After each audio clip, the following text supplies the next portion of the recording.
입니다. 이제 여러분들이 그 각 과에 과제들이 있잖아요.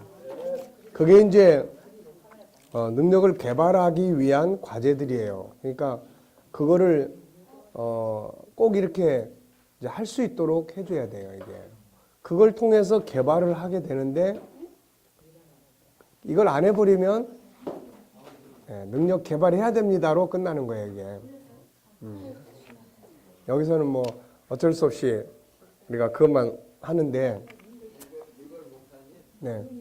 과제들을 앞에 이제 3 나누기 이런 것도 있는데 과제들을 시간이 많잖아. 과제들을 꼭 그걸 체크하고 있습니다. 이렇게 해서 성공했냐, 뭐 결과가 뭐냐, 이걸 꼭 그거는 이거 3 나누기 지금 성공이냐 실패 다 나오잖아요. 그렇죠. 꼭 그걸 그러니까 과제를 중심으로 나눌 수 있도록. 그리고 또 이제 여러분들이 가르치고 할 때 과제를 나누면서 좋은 과제, 그러니까 이걸 개발할 수 있는 그런 과제들을 이렇게 자꾸 나누는 것이 필요해요. 자, 여기서는 이제 목표 설정, 재능 개발에 있어서는 목표가 없으면은 막연해요, 이게. 그래서 이제 일단 우리가 지금까지는 우리가 뭘 지금 기억할 수 있어요? 내 안에는 보물이 있다. 네, 능력이 있다. 네, 할 수 있다. 그러면 이제 그걸 하기 위해서는 다양한 것들이 이제 필요한 거예요, 이게. 네. 재능이라는 게 독자적으로 가만히 있을 때 지가 알아서 팍팍팍팍 개발되는 게 아니고 땅속에 싹이 있어도 봄이라고 하는 환경을 만날 때 싹이 나는 것처럼 그 똑같은 거예요, 이게. 자, 여기서는 이제 목표를 갖는데 정체성, 이것이 재능 개발의 큰 이게 동기가 돼요. 자, 한번 읽어보죠, 여기. 재능 개발에서 가장 중요한 것은 자기 정체성에 대한 인식과 그 정체성을 이루기 위한 목표 설정, 책임감이에요, 책임감. 재능이 개발되기 위해서 가만히 있어도 안 된다. 뭔가를 해야 한다.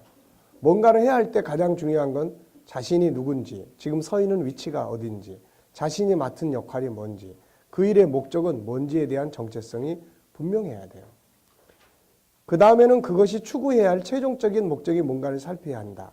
그래야 그걸 이루기 위한, 목적을 이루기 위한 재능이 개발될 수 있어요. 사람은 자기가 누구인가를 아는 만큼 그것에 맞도록 살려고 하기 때문이에요. 재능 역시 그만큼 발전합니다. 이 이야기는 아주 중요한 이야기예요.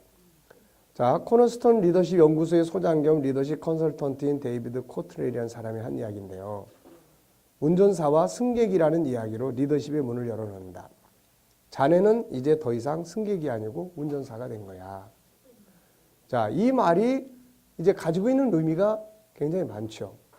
자, 승객은 승객으로서의 위치와 역할과 그것을 할 수 있는 능력이 있는 거고, 운전수는 운전수로서의 자기의 역할이 있기 때문에 그 역할에 맞는 능력을 개발을 해야 돼요. 운전수는 일단 뭘 해야 되죠? 운전을 해야 돼요. 근데 운전수가 면허가 없어. 이러면 이거 안 되잖아요. 그러니까 운전수는 운전사로서의 운전 기술, 그 다음에 여기에다가 운전도 또 어떻게 해야 돼요? 네, 디자인을 해야 돼요, 운전도. 그래서 이쁘게 해야 된다고. 그냥 운전을 폭력적으로 하거나 막 그러면은 안에 있는 승객들이 막 멀미하고 막 시달리는 거예요, 이게.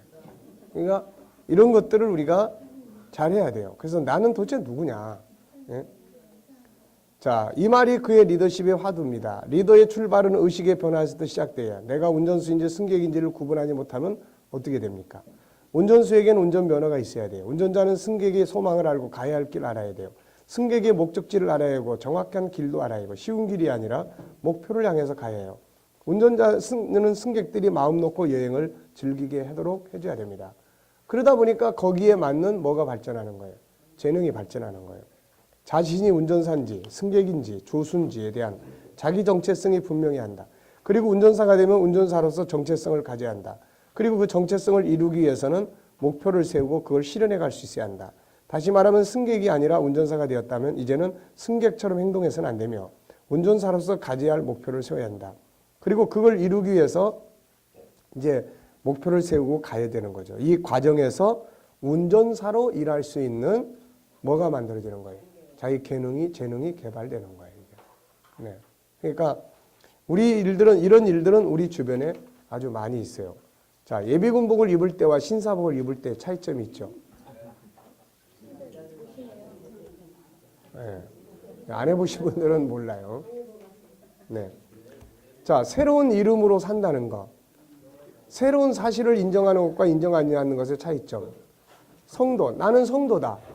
그러면 성도답게 사는 삶이 있어야 되고, 그렇게 살려면 어떤 능력들이 필요합니까?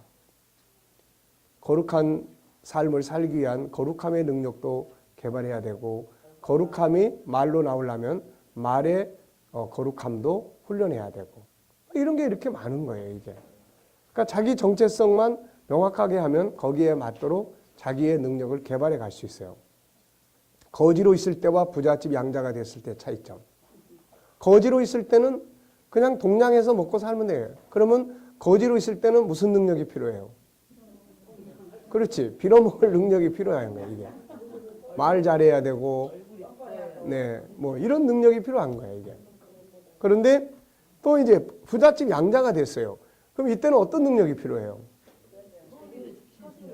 그렇죠.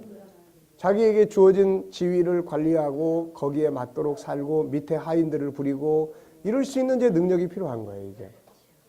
자리를 바꿔주기만 해도, 지위만 바꿔줘도, 일터만 바꿔줘도 새로운 정체성이 생기고 그 일을 할 수 있는 재능이 개발됩니다. 지금 회사에서도 오너가 됐는데 이 오너가 오너로서의 능력을 갖추지 못하면은 이제 그 회사는 이게 망하는 거죠, 이게. 그 회사에 또 이 직원들, 또 뭐 과장, 부장 이런 사람들이 거기에 맞는 자기 재능을 개발해야 되는 거예요. 10명을 데리고 한다 그러면 10명을 데리고 갈 수 있는 능력을 가져야 돼요. 우리가 목회하면서 나는 1000명의 목회를 하겠다 그러면 1000명의 이 성도를 이끌어 갈 수 있는 자기 리더십을 이걸 우리는 준비하고 훈련하고 만들어 가야 되는 거죠. 자, 자기가 맡은 일이 뭔지, 자기가 누군지 이런 걸 아는 거, 자기 정체성이 뭔지. 가정에서도 나는 남편이면 남편으로서의 내가 가져야 될 능력이 필요한 거고, 아내는 아내로서의 그 지위를, 위치를 감당하기 위한 능력이 필요한 거예요. 자, 이 라빈스는 이런 말을 하죠. 본래의 능력은 변함이 없지만 얼마나 사용하느냐 하는 것은 자신의 아이덴티티에 달려있다. 아이덴티티라는 게 뭐예요? 자기 정체성이에요. 나는 도대체 누군가. 교실 안에 피그말리온이라는 책을 읽어보면 자신이 영재라고 확신하는 순간 학생들의 능력에 극적인 변화가 온다는 사실을 알게 된다. 각 학생들의 지능에 대한 교사들의 믿음이 학생들의 아이덴티티에 큰 영향을 끼치고 그렇게 갖게 된 자신의 아이덴티티에 따라서 학생들의 능력이 매우 크게 영향을 받는다는 거예요. 네. 자, 우선 피그말리온 효과라는 게 뭔가를 우리가 좀 알아야 돼요. 피그말리온 이거 들어봤죠? 네, 이런 것들은 기억해 두는 게 좋습니다. 지중해에 피그말리온이라는 젊은 조각가가 살고 있었어요. 볼품없는 외모를 지녔던 그는 사랑에 대해서는 체념한 채 조각에만 정열을 바칩니다. 그러다가 언젠가 자신도 사랑을 얻을 수 있을 것이라는 기대로 심혈을 기울여 여인의 나체상을 조각합니다.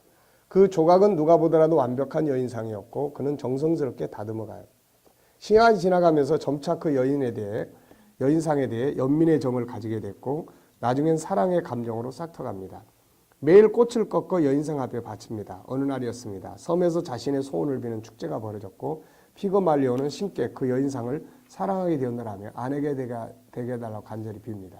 기도를 마치고 집에 돌아온 피그말리온은 여인상의 손등에 입을 맞춥니다. 그런데 놀라운 일이 일어났어요. 손에서 온기가 느껴지기 시작하는 것입니다. 놀란 피그말리온이 그녀의 몸을 어루만지자 조각상에 점점 따스한 체온이 느껴지며 사람으로 변해가기 시작했습니다. 피그말리온의 순수한 사랑을 받아들인 신이 그 조각을 아름다운 여인으로 만들어준 거죠. 조각상이 살아있는 여인으로 변하자 피그말리온은 결혼을 하고 파포스라는 딸을 낳습니다. 자, 신화죠. 그런데 이 신화가 교육의 현장에서 굉장히 적극적으로 사용되고 있다는 거죠. 또 우리 사회적에서도 신념이라든지 이런 개념들 속에서 이게 녹아내려져 있습니다. 이게 없는데도 있는 것처럼 생각하면 있게 된다. 뭐 그런 이야기들이죠. 미국의 교육학자인 로젠탈과 제이콥슨 1968년 샌프란시스코의 한 초등학교에서 전교생을 대상으로 지능검사를 하죠. 이 검사의 실제 점수와는 아무런 상관없이 무작위로 뽑은 학생들의 명단을 해당 학교의 교사들에게 알려주면서 지적 능력이나 학업 성취의 향상 가능성이 높다고 객관적으로 판명된 학생들이라는 거짓 정보를 함께 흘립니다. 몇 개월 후에 이들은 다시 전체 학생들의 지능검사를 실시하여 처음과 비교해 보았는데 놀라운 점이 발견됩니다. 명단에 속한 학생들은 다른 일반 학생들보다 평균 점수가 높을 뿐 아니라 예전에 비해 성적이 큰 폭으로 향상된 거죠. 그것은 명단을 받아든 교사들이 이 아이들이 지적 발달과 학업 성적이 향상되리라는 기대를 가지고 정성껏 돌보고 칭찬한 결과 나타난 거예요. 그러한 사랑을 받은 아이들은 선생님이 자신에게 관심을 보여주니까 공부하는 태도도 변하고 공부에 대한 관심도 높아져 결국 능력까지 변하게 됐다는 이야기죠. 이게 무슨 말인지 아십니까? 네. 학생들을 뽑아가지고 그냥 무제한적으로 뽑아가지고 실제로 나타난 지능검사하고는 상관없이 그 담당하는 교사들한테 이 아이들은 아주 똑똑한 아이들이다. 지능이 아주 높은 아이들이고 똑똑한 아이들이라 그러면서 명단을 보냈어요. 그랬더니 선생님이 이 아이들에 대한 뭐가 달라집니까? 태도가 달라진 거죠. 네, 그래서 이 아이들을 선생님은 어떻게 인정하고 교육하는 거예요, 지금? 그렇죠. 이 아이들은 탁월한 애들이다라고 생각하고 칭찬하고 격려하고 교육을 시킵니다. 아이들은 또 선생님이 그렇게 인정해 주니까 자기들 스스로가 야, 할 수 있어 라고 하고 그리고 이제 발전하다 보니까 그 안에는 재능들이 개발이 된다는 거죠. 이것을 무슨 효과라고 부르냐면은 피그말리온 효과라고 부르게 된다는 거죠. 이것은 자기 정체성을 스스로 인정하는 것뿐만 아니라 다른 사람들이 당신을 어떻게 보느냐에 따라 당신의 행동에 대해 그들이 어떤 반응을 보일지 결정이 되죠. 자신이 누구인지 모른다면 어떻게 무엇을 할 것인지 결정할 수 있겠는가? 어떻게 가치관을 세우고 믿음을 선택하며 원칙을 만들 것인가? 어떻게 어떤 것이 옳은 것인지 틀린지 아니면 관심을 둬야 하는지를 아는지를 판단하겠는가? 마약 중독자라는 정체성을 가지고 있는 사람을 변화시키는 가장 중요한 것은 무엇으로 자신의 정체성을 바꾸는가이다. 마약 중독에 회복 중인 사람으로 규정하는가 아니면 자신은 완전히 깨끗해졌고 완전한 기독교인, 지도자처럼 마약 중독자가 아닌 다른 사람이 되었다고 확신하는 것인가에 따라 순간 그의 행동은 바뀌게 된다는 거죠. 자신이 누군가에 대한 새로운 믿음을 갖게 되면 우리의 행동은 그 새로운 아이덴티티를 뒷받침하기 위해 자동적으로 바뀐다. 마약을 하는 사람을 영원히 바뀌게 할 유일한 방법은 나는 마약 중독자라는 믿음을 나는 건강을 지키는 사람이다. 혹은 나는 어떤 문제도 나에게는 영원할 수 없음을 보여주는 산 증인이다와 같은 믿음으로 바꾸는 거죠. 당신이 현재의 내가 누구냐고 묻는다면 가능성을 창조하는 사람이고 기쁨을 선동하는 사람, 성장 촉진제, 다른 사람을 개발시키는 사람, 열정을 만들어내는 사람이라고 대답할 수 있을 것이다. 나는 스스로를 최고의 요소들로 자신을 정의한다. 그리고 나는 아직 완전하지 않은 부분들을 문제점으로 보기보다는 성장하기 위한 기회로 생각하고 있다. 우리는 자신이 누구인지에 대한 개념을 확장시킬 필요가 있다. 자신에게 붙인 상표가 스스로를 제한시키는 게 아니라 발전시키는 것으로 우리가 어떤 아이덴티티를 가지고 시작하든 현재 우리 안에서 이미 좋다고 생각되는 요소들도 더 발전시킨다는 점을 확실히 할 필요가 있다. 이거는 이제 로빈슨이라는 사람의 이야기예요. 당신은 누굽니까? 라고 말할 사람들이 물을 때 이 사람은 나는 어떤 사람? 가능성을 창조하는 사람. 나는 기쁨을 선동하는 사람. 성장 촉진제를 주는 사람. 다른 사람을 개발시키는 사람. 열정을 만들어내는 사람이다. 라고 자기를 정의한다는 거죠. 이 속에서 이런 일을 할 수 있는 능력이 만들어진다는 거죠. 이게 자신을 정의해보라. 당신은 누구인가? 어떤 사람인가? 우리는 갈림길에 서 있다. 과거는 잊어버려라. 현재 당신은 누군가? 지금 어떤 사람이 되겠다는 결심을 했는가? 그동안 내가 어떤 사람으로 살아왔는지 완전히 잊어버려라. 바로 지금 당신은 누구인가? 어떤 사람이 되겠다고 결심했는가? 사도 바울은 이렇게 공부한다. 읽어보세요.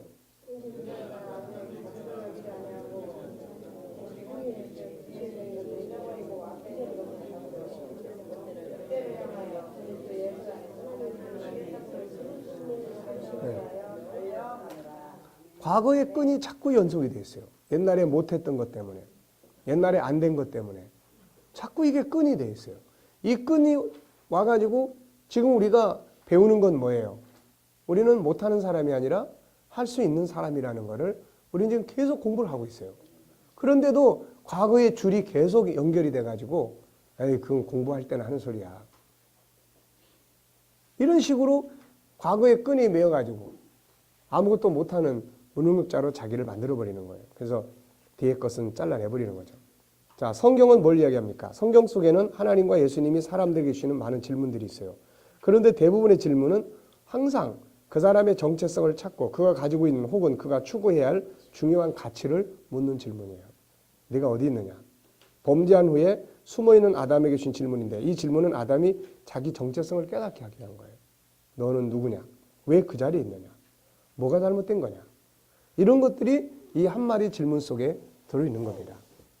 모세야, 내 손에 든 게 뭐냐? 자기가 가지고 있는 것이 뭔지 모르고 있는 아담에게 그가 가진 것들을 되돌아보게 하는 거죠. 네. 내가 가지고 있는 게 뭔지 모르면 안 돼요. 예수님도 누가복음 13장인가요? 거기서 우리가 밖에 전투를 할 때 내가 가진 게 얼마인지, 상대방이 얼마인지, 싸워서 이길 수 있는 건지, 질 건지, 질 것 같으면 미리 가서 서로 그것을 하고 이런 것이 필요하다는 거죠. 이게. 그러니까 내가 가지고 있는 것이 뭔지 이런 것들이 아주 중요한 것입니다. 그 다음에 솔로몬에게도 네가 뭘 줄고 예수님도 네가 낫고자 하느냐, 뭘 하느냐, 내가 이 일을 할 줄을 네가 믿느냐. 이 모든 질문들은 다 뭡니까? 그들의 서 있는 위치를 일깨워 주는 거고 무엇을 하려고 하는지에 대한 가치와 목적들을 되돌아보게 만드는 질문들이에요. 이게 솔로몬한테 내가 너에게 뭘 주면 좋겠느냐? 이거는 솔로몬으로 하여금 무엇을 얻어서 무엇을 할 것인가에 대한 어떤 자기의 그런 업무적 정체성을 명확하게 인식하게 다시 한번 생각하게 만드는 거예요. 그랬을 때 솔로몬이 뭐라고 대답을 했죠? 그냥 지혜를 주세요. 이런 말 안 했어요. 뭐라고 이야기했죠? 네, 내 아버지께서 이렇게 많은 것을 이루었는데 나는 이 나라를 다스릴 만한 이들을 헤아릴 수 있는 지혜가 내게 없습니다. 이들을 헤아릴 수 있는 지혜를 주시옵소서. 그 안에 목적이 들어있는 거예요. 이게. 그러니까 이런 질문들을 그냥 하는 게 아니에요. 그냥 하는 게 아니에요. 그러니까 우리가 이런 질문들을 사람들에게 던져줄 때 사람들은 생각할 수 있는 폭이 굉장히 커지는 거죠. 자, 모든 질문들은 그들의 서 있는 위치, 뭘 하려고 하는지에 대한 가치와 목적들을 되돌아보게 하는 질문이에요. 바울이 권고하는 정체성 인식. 바울은 우리가 예수 그리스도를 믿은 이후에 새로운 정체성을 가질 것을 당부하는데 그건 의인으로서 정체성이에요. 자, 로마서 6장 11절 읽어보세요.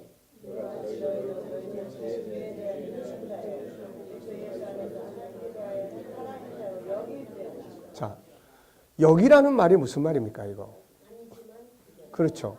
아니지만 그렇게 인정하라는 거죠. 실제로 우리는 의인이에요, 죄인이에요?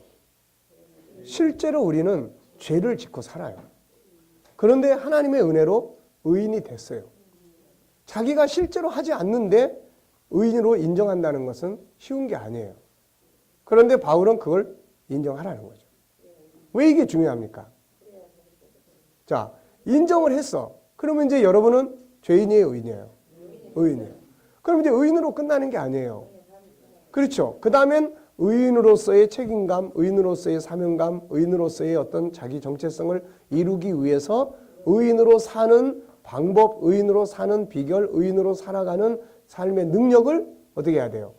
개발하고 어디서부터 나는 의인으로 살 것인가? 네. 내가 의인으로 살지 못했을 때는 어떻게 할 것인가? 그건 주님의 십자가한테 맡기는 거예요.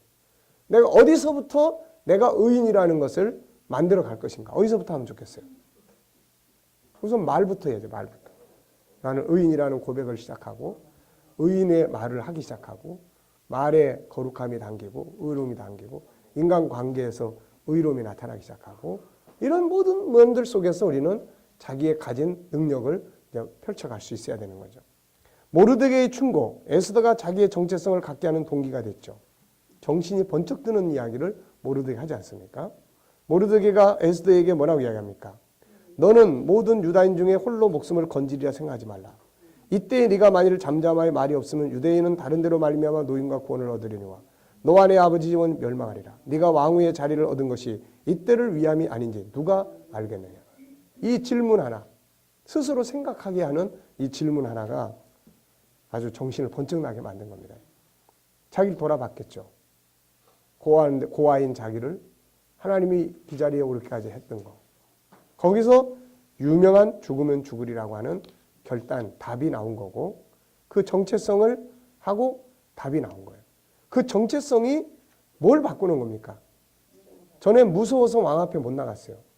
근데 이 정체성이 죽으면 죽으리라는 능력을 끌어낸 거야, 이게. 그리고 이 결과가 더 오히려 그 나라의 백성들이 더 강화되는 이런 결과를 가져옵니다. 자, 두 번째, 본질적 자기 정체성과 현실적 자기 정체성이에요. 본질적 자기 정체성이라는 것은 뭐예요? 창세기 1장 27절, 28절을 인식하는 정체성이에요. 나는 누군가? 나는 하나님의 형상대로 지음받은 하나님의 자녀다. 내게는 하나님의 전능한 성품 5개가 들어있다. 예수 믿는 나는 누구인가? 나는 그리스도인이다. 나는 천국인이다. 나는 하나님의 자녀다. 이것은 본질적으로 자신이 누군가를 알게 하는 것이며 이것을 알게 될 때 자신이 능력이 있는 자를 알게 되며 이걸 이루기 위한 목표를 세우는 거예요. 이제 중요한 게 그거잖아요. 나는 하나님의 자녀야. 그럼 하나님의 자녀는 어떻게 사는 것인가? 이게 이제 그 다음에 하나님의 자녀로서의 능력을 발휘하기 위해서는 그 질문이 반드시 있어져야 되는 거예요. 나는 하나님의 자녀다. 그걸로 끝나버리면 안 돼. 그래서 자녀가 뭐 어쨌다는 건데.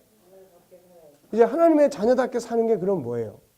하나님의 자녀는 어떤 말을 해야 되고 하나님의 자녀는 어떤 가치를 가져야 되고 하나님의 자녀는 무슨 일을 해야 되고 이런 게 이제 설정이 될 때 그 일을 할 수 있는 뭐가 개발이 되는 거예요? 능력이 개발이 되는 거예요. 이게. 무슨 말인지 아시겠습니까? 그래서 이런 원리를 우리는 사회과학이라고 이야기를 하는 거예요. 굉장히 과학적인 겁니다. 이게. 네. 우리가 어떤 목표를 세우고 어떤 정체성을 분명히 인식하고 거기에 맞도록 살려고 하는 자기 책임감과 사명감을 분명하게 할 때 거기에 맞는 삶을 만들어낼 수 있는 능력이 개발되게 된다는 거죠. 이게. 자, 아까도 이야기했죠. 바울 사도는 여기라는 말. 여기서 중요한 말씀은 여기라는 거다. 아직 의인이 아니지만 그리스도 안에서 법적으로 의인이 됐으니 이 사실을 인정하라는 말이죠. 우리가 우리 자신의 하나님의 아들이요 천국인이요 의인이요 그리스도라는 정체성을 인정하고 그걸 믿어주고 기대하고 행동한다면 그것을 살 수 있는 재능, 지혜, 성품, 능력들이 개발되는 거예요. 그러니까 나는 의인이다까지만 하면 안 돼요. 그 다음 무슨 질문이 나와야 됩니까? 그렇죠. 의인이라는 것은 그럼 어떻게 사는 것인가요? 그러니까 의인으로 인정하고 의인처럼 살려고 하는 목표를 세우고 갈 때 의인으로 살 수 있는 능력은 개발되는 것이고 그 다음에 거기에 따른 결과를 얻게 되는 거예요. 피그말리온 효과라는 것은 알고 보면 창세기 1장 27절 28절을 이루고자 하는 인간의 본능적 욕구예요. 그러니까 우리는 아무것도 없는 사람이 아니에요. 피그말리온은 신화예요. 실제로 사람이 아니야. 그런데 사람으로 간절히 열망하고 믿고 신뢰하니까 신이 사람이 되게 해줬다는 이런 이야기예요. 근데 우리는 아무것도 없는 게 아니라 실제로 우리 안에는 이게 있다는 거야. 근데 이게 있는데도 불구하고 개발을 하지 못하는 것은 뭐예요, 이거? 그걸 인정하지 않기 때문에 그러는 거예요. 야곱, 요셉, 다니엘들이 바로 그런 사람이에요.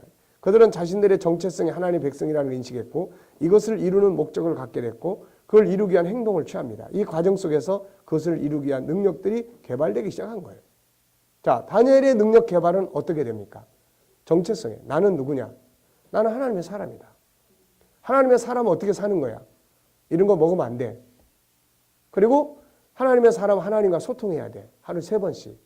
그랬더니 그걸 통해서 하늘의 지혜가 막 임하기 시작하는 거예요. 그래서 그 시대 사람들하고 똑같이 공부했는데 그 사람들보다 10배나 뛰어난 지혜를 말하기 시작하는 거죠. 그러니까 자기 정체성이라는 것이 우리의 재능을 개발하는데 굉장히 중요한 동기가 된다는 겁니다.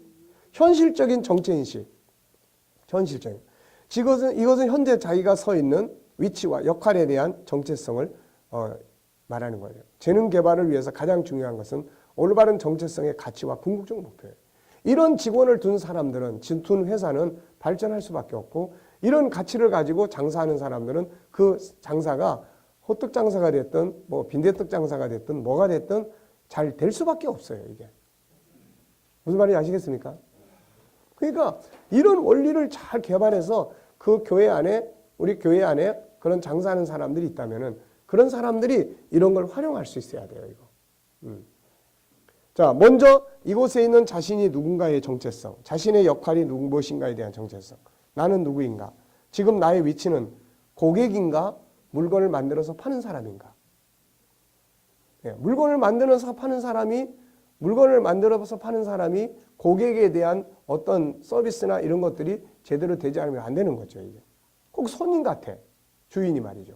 그러면 안 되는 거예요. 벌써. 나는 왜 여기 있는가? 주인인가? 종인가? 운전사인가? 승객인가? 가이드인가? 여행객인가? 목사인가? 성도인가?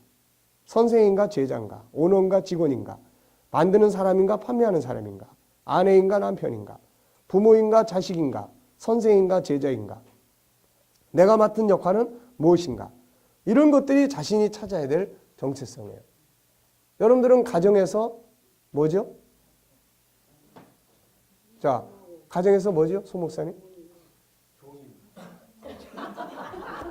뭐예요? 가정에서 종이다. 네. 자, 그러면 주인이 누구죠?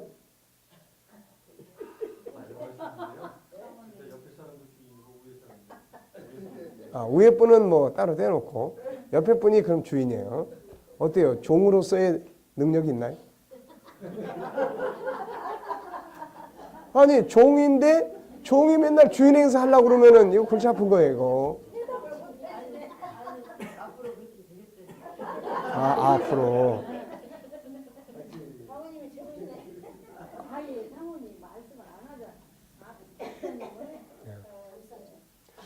자, 네. 자, 이제 공부해야 되니까. 자, 그러니까 정체성이 중요한 거예요. 정체성. 나는 누군가요? 목사는 목사로서의 능력을 만들어내야 되는 거예요. 성도는 성도로서의 역할을 할 수 있는 능력을 만들어내야 되는 거예요. 네. 이런 게 뒤죽박죽 되는 순간 혼란이 오기 시작하고, 예, 무능력한 단체가 돼버려요. 지금 사회적으로 일어나는 우리나라 현실이 다 이런 거 아닙니까, 지금? 네. 자, 다음에는 그 정체성을 실현하기 위한 가장 이상적 목표를 찾아야 된다. 자, 보세요. 정체성까지는 찾았어. 나는 남편이야. 그러면 남편은 그 다음에 이제 뭐가 필요해요, 이제? 남편의 역할은 뭔가? 이거를 찾아서 남편의 역할을 분석해서 거기에 목표를 세울 때 그 일을 할 수 있는 능력이 개발이 된다는 거죠. 네. 그러니까 정체성, 목표, 그 다음 그 정체성에 맞는 목표를 달성하기 위해서 뭔가를 세워서 나갈 때 그 일을 할 수 있는 재능이 개발되는 거예요. 그냥 뭐 능력, 재능 개발 이렇게 되는 게 아니에요, 이거. 어떤 영역이냐, 어느 분야냐, 어떤 영역에서 내가 지금 해야 될 부분이 뭐냐, 이런 것들을 바로 세울 때 그 일을 할 수 있는 능력이 만들어지는 거예요. 자, 보십시오, 이제. 전문가가 되는 방법, 성령의 영감, 전문서를 통한 전문 지식, 실행, 착오, 연구, 전문가 탄생. 자기 위치에 맞는 전문가는 이런 과정을 거쳐서 전문가가 된다는 거예요. 하나님의 도우심, 전문 서적을 통한 전문 지식. 내가 그 부분에 대해서 전문가가 돼야 되는데 그 분야의 책을 한 권도 안 읽었어. 이거는 전문가가 되고 싶다는 그냥 꿈이에요. 꿈. 예. 실행 해보는 거죠. 그래서 해봤어? 예, 해보니까 이런 게 어려움이 있고 이런 게 괜찮은 것 같고 이러죠. 해봤어? 그냥 생각은 있는데요. 그냥 해서 안 되면 어떨까 못하고 있습니다. 이러면 안 돼요. 자, 우리가 고객에게 제공해야 할 상품은 뭔가? 확실한 고객이 신뢰할 수 있는 보증은 있는가? 이행하기 위한 노력과 연구가 있는가? 나의 현재는 어딘가? 그렇다면 어떤 과정이 필요한가? 다음 단계는 뭔가? 어디서부터 출발해야 하는가? 본질, 이것의 목표는 뭔가? 이 물건은 도대체 왜 만드는가?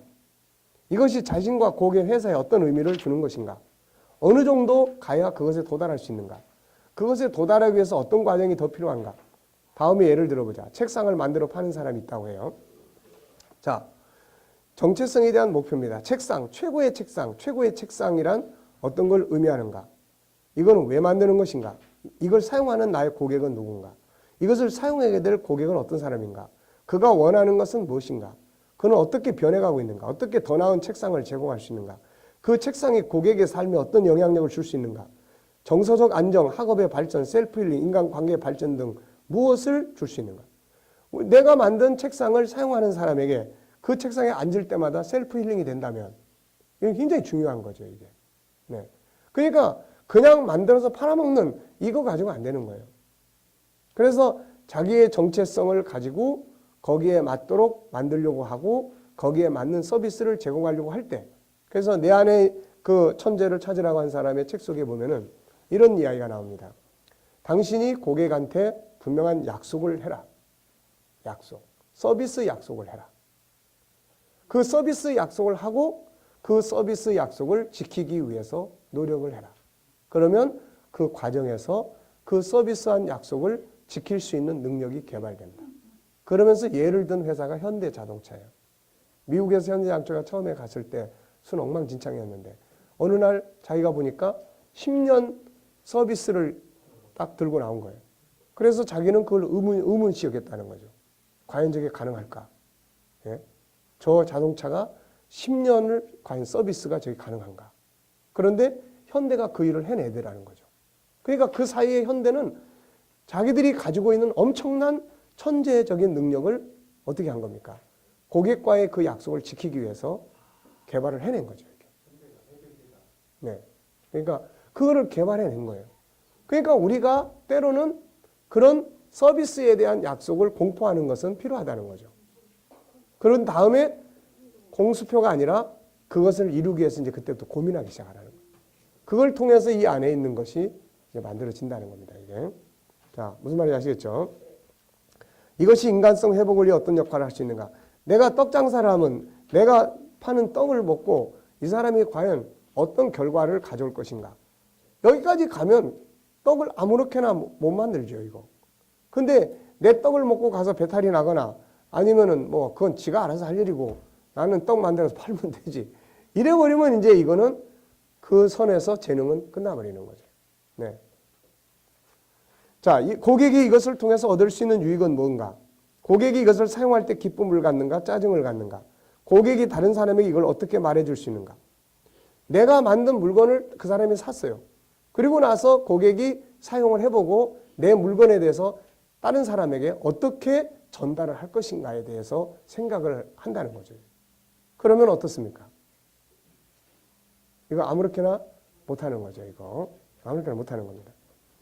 가치, 자재, 가격은 어떤가? 어떻게 더 가격을 낮추고 아니면 가격보다는 고객의 질을 높여줄 수 있는 물건을 만들 수 있을 것인가? 이런 것들의 정보를 위해 고객과 어떤 소통을 할 수 있는가? 이것을 위해서 어떻게 기술 개발, 보급, 홍보, 개발, 관리, 운영, 관계 등을 발전시켜 갈 수 있을까를 질문하고 연구해 갈 때 자기 안에 있는 재능은 그 분야에서 개발될 수 있습니다. 자, 무슨 말인지 아시겠죠? 자, 다음 과로 넘어가겠습니다. 한 과 더 하고 되니까. 자, 이 기록하고 말하기 이거 간단하게 넘어가죠. 재능 개발을 위해서 가장 중요한 건 뭐예요? 자기 정체성을 분명하게 하라는 거예요. 예, 피그말리온의 이야기가 주는 건 뭐예요? 실제가 아니더라도 실제처럼 인식하고 가면 된다. 이게 세상에서 말하는 신념이에요. 근데 우리는 실제 있으니까 이거를 인정을 하고 가라는 이야기예요. 없는데도 실제처럼 인정하고 가는데 그래도 효과가 있다는데 실제로 있는 걸 가진 사람들이 그걸 인정하고 가면 얼마나 큰 효과가 있겠냐는 거죠. 이게. 자, 3번 이 사람이 이야기한 것의 중요성은 뭐예요? 자기 정체성이에요. 도대체 운전수냐 승객이냐. 앤서니 라빈스의 아이덴티티 이론이 주는 의미는 뭐죠? 자기가 어떤 정체성을 갖느냐에 따라서 거기에 맞는 재능이 개발된다는 거예요. 성경은 우리의 뭘 찾아줍니까? 정체성을 찾아주는 거예요. 에스더와 모르드게의 이야기는 다 뭐죠? 정체성을 찾아주는 거예요. 네가 그 자리에 있는 이유. 네. 정체성과 목표를 찾아야 할 두 가지 내용은 무엇입니까? 정체성을 찾아야 될 두 가지 내용. 하나는 본질적 정체성이고 하나는 현실적 정체성이에요. 나는 본질적 나의 정체성을 어느 정도 알고 있고 그걸 이루기 위한 목적을 분명히 가지고 있는가. 네. 현실의 삶에서 나의 정체성은 무엇이며 그것을 이루기 위해서 어떤 목표를 가지고 있고 어떤 과정을 노력하고 있는가. 집사가 나는 집사야. 집사는 그럼 뭐 하는 사람이지? 집을 사러 다니는 사람이야. 그러면 집 사는 능력을 키울 거고. 그렇잖아요. 봉사하는 사람이야. 그러면 내가 할 봉사는 뭔가. 이런 것들을 생각하면 그 일을 할 수 있는 능력이 개발되는 거예요. 자, 그 다음에 이제 목적에 대해서 하나 더 이야기합니다. 14장. 자, 목표는 중요한 거예요. 목표가 없으면 안 돼요. 자, 재능 개발뿐만 아니라 뭘 함에 있어서 목표를 설정하는 건 참으로 중요합니다. 신앙생활에든 사회생활에든 목표를 올바로 정한 사람들이 발전을 합니다. 재능 개발 역시 목표가 있을 때 재능의 요소들이 꿈틀대기 시작해요. 목표가 없으면 방황하게 되고 인간의 마음은 허전하며 삶은 방탕과 타락에 빠지게 되고 자신의 소중한 인생에 실패합니다. 자, 윌리엄 데이먼이라는 사람이 쓴 책입니다. 뭘 위해 살 것인가? 이 속에는 목적 부재가 쾌락주의와 양립하고 있다. 목적의식이 없는 많은 젊은이들은 현재 상황에 만족한다고 말한다. 물론 향락적인 기쁨은 순간적인 것에 불과하고 그 뒤에는 공허하게 된다. 이들은 방향성이 없다. 정신적으로 강박감을 느끼고 자신이 통제할 수 없는 삶에 사로잡혀 있다는 느낌을 받는다. 자신에 대해 실망하고 지금까지의 삶의 모습으로 인해 의욕 상실을 느낀다. 이들은 공허함과 무의미함을 느끼며 체념한 듯 살아간다. 삶의 목표를 찾는 데 실패한 청소년들은 훗날 자신이 걸어온 길을 뒤돌아볼 때 갑작스럽게 찾아오는 공허감과 고통으로 당황한다. 목적이 없는 인생은 심리적 공황, 강박감, 쾌락주의, 스트레스를 받는다. 수면장애, 식이장애, 통제되지 않는 분노, 사회적 고립, 성적 불감증, 약물남용, 그리고 자기 파괴적인 경향에 포함된다. 몇 년 전 나는 많은 젊은이들이 시간을 낭비하고 있는 문제로 고심하고 한 작은 마을에 초청되었다. 이 마을에서 비극적 죽음이나 콜럼바인 총기 사건 같은 드라마틱한 일이 일어난 건 아니다. 하지만 10대 음주가 빈발하고 교통사고, 학업중단, 여타 일반적 청소년 문제들이 만연해 있었다. 그런데 한 어머니가 내게 자신의 아들의 몇몇 친구들이 마을의 레스토랑에서 일을 하기 시작한 이후로 행동이 눈에 띄게 개선됐다고 이야기해 주죠. 이건 뭡니까? 목표가 분명했을 때 올바른 삶이 만들어지는 거예요. 목표가 없으면 방황하게 된다는 거예요. 목표가 없을 때 무기력증에 빠집니다. 목표가 없으면 성취감도 즐거움도 기쁨도 삶의 의미도 없어요. 세상을 살아가는 모든 사람들의 꿈은 같은데 그건 행복과 성공입니다. 이건 거저 주어지는 게 아니라 비전과 목표를 세우고 그걸 이루어가는 과정과 결과로 나타나는 열매예요. 목표가 있는 자와 없는 자의 삶은 다르고 결과가 달라요. 어쩔 수 없이 사는 인생을 살아서 안 됩니다. 이건 즐거움도 없고 발전도 없어요. 곁길로 갈 위험성도 굉장히 많습니다. 요즘 군인들이 군대 안에서 목표의식을 갖지 못하다 보니까 이게 잘못된 유혹에 많이 빠지는데 그 중에 하나가 이 도박이에요. 도박. 네. 이런 것들이 많이 생깁니다. 목표가 있는 삶을 만드는 게 중요합니다. 열왕기상 19장의 엘리야 사건, 18장에서 기적을 일으킨 사람이 갑작스럽게 19장에서 그 로뎀나무라고 하는 그게 덩쿨나무처럼 아주 작은 나무예요. 뭐 큰 웅장한 나무가 아니에요. 그 속에 웅크리고 들어가가지고 날 죽게 해주세요 라고 했던 이 문제가 왜 생겼느냐? 결국 목적 상실이에요. 18장에는 강력한 목표의식이 있었어요. 그 백성들을 우상에게서 돌아와야 한다고 하는. 이게 강하니까 아합 임금이 뭐 위협하거나 말거나 이런 소리가 귀에 안 들리는 거예요.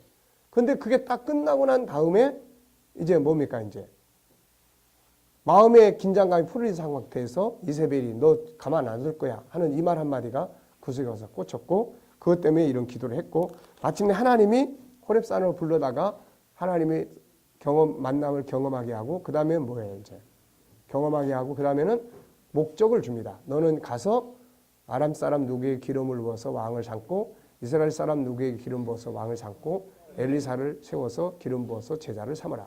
그 뒤로 이런 이야기 없어졌죠. 자, 목표의 중요성에 대한 명언들. 우선 성경 빌립보서 3장 13절 14절 뒤에 것은 잊어버리고 위에서 부르신 부름의 상을 위하여 달려간다. 앞을 향한 목표가 분명한 거죠. 성경의 위대함은 우리 인간에게 분명한 정체성과 함께 분명한 목표, 앞을 향해서 갈 수 있는 목표를 제시하고 있다는 거예요. 자, 만일 어떤 사람이 꿈을 향해서 믿음을 갖고 전진하고 꿈꾸는 삶을 위해서 노력한다면 어느새 뜻밖의 성공에 도달해 있을 거다. 분명한 목표는 성취 출발점이다. 목표라는 항구를 모르는 사람에게 순풍은 불지 않는다. 목적이 없는 사람은 방향 없는 배와 같다. 자, 영국의 역사학자인 토마스 칼라일은 이렇게 말합니다. 명확한 목적이 있는 사람은 가장 험난한 길에조차 앞으로 나가고 목적이 없는 사람은 가장 순탄한 길에조차 앞으로 나가지 못한다. 꿈을 갖고 있는 사람은 결코 죽지 않는다. 당신이 늘 계획을 세우지 않는다는 것은 당신이 늘 실패할 계획을 세우겠다는 것과 같은 말이다. 아무 계획이 없고 목적이 없어. 이 말은 늘 자기는 이제 실패할 계획을 세우고 있다는 것과 같다는 이야기예요. 자신의 업무에 대한 정확한 목표를 갖고 있지 않은 사람이 인재가 될 확률은 0.00001%보다도 적다. 97%의 사람은 목표가 추상적이거나 전혀 목표를 갖고 있지 않다. 심리학자 칙센트 미아이는 뚜렷한 목적의식을 가지고 하는 일은 열정적으로 빠져들게 하면서도 깊은 만족감과 행복, 성취감을 안겨준다고 말한다. 지금 나이가 18살이든 80살이든 상관없이 우리는 자신을 앞으로 나가게 해줄 무엇인가가 필요하다. 네, 무엇인가 필요한 거예요. 목표 설정은 이렇게 중요합니다. 그러므로 자기 재능을 개발하기 위해서는 역시 목표가 없으면 이 재능 개발이 안 돼요, 이게. 목표를 향해서 갈 수 있도록. 그러니까 내가 지금 여기까지 있으면 여기서 족하게 여기지 말고 한 단계 더 높여요. 그 다음에 난 이 방향으로 간다. 그러면 그걸 향해서 뭔가 노력하게 되고 고민하게 되고 그래서 그 속에서 재능이 발전되는 거예요. 목표를 어떻게 설정한 것인가? 세 가지 방향이 있어요. 창조의 목적을 이루기 위한 목적. 이건 뭐죠? 5가지 성품을 살고자 하는 목표입니다. 어떤 상황에서도 내 안에 하나님이 담아주신 5가지 성품의 능력을 개발해서 활용하겠다는 목표예요. 아침마다 5가지 성품을 외치고 상황 앞에서 적용하면서 창세기 1장 27절 28절을 이루는 목표예요. 두 번째는 비전적인 목표를 세울 수 있습니다. 뭘 할 것인가? 무엇을 하고 싶은가? 어떤 일을 하고 싶은가? 현실은 아니지만 내가 하고 싶은 일에 대한 꿈을 목조할 수 있어요. 직업적인 꿈, 봉사적인 꿈. 셋째, 현실을 변화시키고 발전시키기 위한 꿈과 목적이에요. 이건 현재 내가 하고 있는 일을 더 발전시키고 이걸 통해서 이루고자 하는 최종적 목표를 설정하는 거예요. 현재 하고 있는 일을 더 발전시키고 변화시키고 이 일을 통해서 최종적으로 발전하고 싶은 목표를 설정할 수 있어요. 의미 없는 일을 의미 있는 일로 바꾸는 거. 재미있는 일로 바꾸고자 하는 목적을 세울 수 있어요. 하고 있는 일을 하고 싶은 일로 인식을 전환할 수도 있어요. 실제로 그런 경우도 많습니다. 하다 보니 좋아지는 일도 많아요. 그렇기 때문에 이것은 나의 적성이 아니라고 무조건 반대의식을 갖는 안 됩니다. 이왕 할 것 잘해보자라는 생각. 이것이 혹시 내게 있는 재능을 개발하는 일이 되지 않을까에 대한 기대감. 기왕 했으니 하나라도 배워보자. 이왕 했으니 사람 하나라도 사귀어보자. 이런 것들에 대한 목표가 만들어지면 그 방향으로 사람은 가려고 할 때 이 재능이 개발되는 거예요. 자, 고등학생 하워드, 이 얘기는 여러 번 나오는 이야기입니다. 아르바이트 하다가 너무 지겨운데 하면서 무슨 생각을 했습니까? 어차피 할 아르바이트라면은 좀 재밌게 해보자. 그래서 아이스크림 속에 있는 성분들을 검토하기 시작했고 그게 자기 취미에 맞아서 대학을 그쪽으로 갔고 나중에는 그게 자기 직업을, 기업을 만드는 밑거름이 됩니다. 자, 어느 직장인도 같은 이야기예요. 업무에 시달리고 사람에 시달리면서 점점 직장일의 재미를 잃어가면서 직장의 회의를 갖고 있었죠. 이 지긋지긋한 직장을 계속 다녀야 하는가 고민하고 있을 때 그는 여기서 나간다면 그러면 장래 뭐하고 살 것인가에 대해서 생각을 하게 되죠. 그러면서 자기가 하고 싶은 자기 일을 구상해 봅니다. 그런데 그는 여기서 놀라운 사실을 발견하죠. 그것은 장차 나가서 자기가 하고 싶은 일에 필요한 것이 뭐였습니까? 인맥. 이게 필요한. 그 다음 경험. 그때 머릿속에 떠오르는 생각이 있었어요. 그래, 여긴 영원히 머무는 게 아니고 장차 내가 할 일을 위해서 인맥을 구축하는 것이고 수많은 경험을 할 수 있는 것이다. 더구나 뭐까지 받아가면서 하죠? 그렇죠. 그러니까 만약에 이런 것들을 그냥 한다면 돈 내고 해야 되는 거야, 이거. 근데 월급까지 받아가면서 한다고 했을 때, 자, 그 얼굴에 미소가 떠올랐죠. 이때부터 그의 직장 생활은 완전히 달라집니다. 아무리 어려운 인간관계라도 자신의 장래를 위한 인맥 구축이요. 경험을 쌓기 위한 훈련이라고 생각하니 어려울 것이 없었어요. 사람은 아무리 어려운 환경이라도 어떤 생각을 하는가에 따라서 지겹기도 하고 의미가 있기도 합니다. 지금 당신이 하고 있는 일이 마음에 들지 않는다고 탄식하지 말고 의미를 찾아야 돼요. 의미. 나는 이걸 통해서 그 다음에 내 역할, 내 일을 무엇을 할 것인가요? 자, 우리는 예를 들면 이런 거예요. 자, 은퇴하고 나서 난 뭘 할 것인가요? 은퇴하면 뭐 하죠? 네, 복음 전해야 돼요. 그러려면 지금 이 사역을 위해서도 하지만은 은퇴 후의 일을 위해서도 내가 하고자 하는 일을 준비하는 거죠, 이게. 그 속에서 내 재능을 발전하는 거예요, 이게. 그런데 은퇴하면 뭐 할 거야? 그냥 쉬고 놀지 뭐. 이게 한 달, 2달 쉬고 노는 것도 아니야, 이거. 네? 잘못하면 길면 10년, 20년씩 하는데 그 세월을 도대체 뭘 하고 살 거냐고, 이거. 그러니까 그런 부분들에 대해서 목표를 세울 때 발전하게 되는 겁니다, 이게. 자, 큰 목표 세우기와 작은 목표 세우기. 일단은 목표가 큰 건 좋은 거예요. 웅대한 목표가 엄청난 동기부여를 했죠. 자신의 잠재 능력을 발견하고 싶다면 한계를 뛰어넘어 도전 정신을 자극할 만한 수준의 큰 목표를 세워본다. 이거 뭐 안 된다고 해서 누가 잡아갈 사람 없어요. 현재의 결과는 그동안 우리가 가지고 있었던 목표의 질과 크기에 따른 것이다. 그러므로 우리 모두는 위대한 꿈을 창조해야 한다. 목표를 세우는데 가장 중요한 건 그것이 불가능해 보일지라도 목표를 달성한다는 생각만 해도 짜릿할 정신으로 자신을 흥분시키는가를 확인해 보는 거다. 다른 사람들에게 불가능해 보이는 목표를 이룬 샌프란시스코 빈민가 출신 소년 이야기를 잊을 수 없다. 이 소년은 클리브랜드 브라운스 팀 소속인 미식 축구 영웅 짐 브라운 선수의 팬이었다. 하지만 영양실조로 인해 구루병을 앓고 있어서 이미 6살 때 다리가 휘고 장단지도 퇴화된 모습이었으며 몽땅다리라는 별명까지 가지고 있었다. 그는 언젠가는 뛰어난 축구 선수가 되겠다는 목표를 세웠다. 그러나 불행히도 축구장에 경기를 보러 갈 돈조차 없었다. 짐 브라운 선수가 포틴 아이너스 팀과 경기자 샌프란시스코에 올 때면 경기장 밖에서 기다리다가 4쿼터가 시작될 때쯤 축구장 경비가 문을 미리 열어놓으면 살금살금 들어가 남은 경기를 본다. 미식 축구를 이야기하는 거예요. 13살이 되던 해 그는 마침내 꿈에 그린 사람을 만난다. 경기가 끝나고 나서 그는 오랫동안 만나보고 싶어했던 자신의 영웅 짐 브라운 선수가 아이스크림 가게로 들어가는 걸 목격했다. 그는 달려가서 브라운 아저씨, 저는 아저씨의 열렬한 팬이에요 라고 했었다. 브라운 선수는 그에게 고맙다며 정중하게 대답했다. 그러자 거린 소녀는 아저씨 그런데 알고 계세요? 라고 다시 말을 걸었다. 브라운 선수는 다시 돌아보면서 뭘 말이냐라고 물었다. 그 아이는 저는요 아저씨가 세운 모든 터치다운과 다른 기록들을 다 알고 있어요 라고 말했다. 짐 브라운 선수는 웃으면서 너 정말 대단하구나 하고 말하고 몸을 돌리는데 소년이 브라운 아저씨 라고 불렀다. 브라운 선수가 다시 돌아보자 소년은 아주 강렬한 눈빛으로 그를 쏘아보면서 언젠가 내가 그 모든 기록을 다 깨버릴 거예요 라고 말하는 것이다. 그러자 그 축구 용은 미소를 지으면서 대단한 아이구나. 그런데 내 이름이 뭐냐라고 물었다. 소년은 활짝 웃으면서 오렌탈 제임스 심슨입니다. 친구들은 저를 보고 OJ라고 불러요 라고 대답했다. OJ 심슨은 정말 짐 브라운 선수의 모든 기록을 깨고 새로운 기록을 만들어냈다. 영양실조로 신체 장애를 겪고 있던 어린 소년은 목표를 가짐으로써 또 하나의 영웅이 될 수 있었다는 거죠. 그러니까 우리가 어떤 목표를 세우느냐에 따라서 갈 수도 있어요. 근데 가려고 하는 게 중요한 거예요. 가려고 하는 거. 1m밖에 목표를 안 세운 사람은 1m만 난 가면 돼. 1km를 세운 사람은 난 1km 가야 돼. 가다가 500m를 가더라도 1m 가는 사람보다 500m 더 많이 간다는 거죠. 이게. 네. 그래서 우리가 이런 큰 목표를 세우는 것은 중요합니다. 그 다음에는 뭐가 필요합니까? 이제 실제로 중요한 게 뭐예요? 과정의 목표예요. 과정의 목표. 큰 목표가 있는데 그 과정을 이루어갈 작은 목표가 없다면 그건 이룰 수 없어요. 그러므로 큰 목표를 세웠으면 반드시 작은 목표를 세워야 합니다. 1단계, 2단계. 자, 넓은 강을 냇가를 건너야 되는데 나 목표는 저 건너는 거야. 근데 가는 도중에 중간 다리, 중간 이 돌, 디딤돌들을 계속 만들어 나가야 돼요. 이게 안 되고 건너갈 수는 없는 거죠. 자, 목표 설정을 위한. 그래서 당신의 비전이 뭐죠? 예, 저는 이렇게 하고 싶어요. 그래? 그러면 그 비전을 위해서 지금 하고 있는 일은 뭐죠? 그거 없는데요. 이거는 안 되는 이야기예요. 그래서 이제 코치가 자, 코칭의 가장 핵심은 그겁니다. 코칭의 가장 핵심은 뭐냐? 여기에 내가 있어요.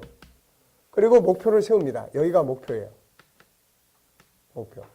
그리고 여기서 여기까지 가는 과정에 작은 목표들을 세워주는 거예요.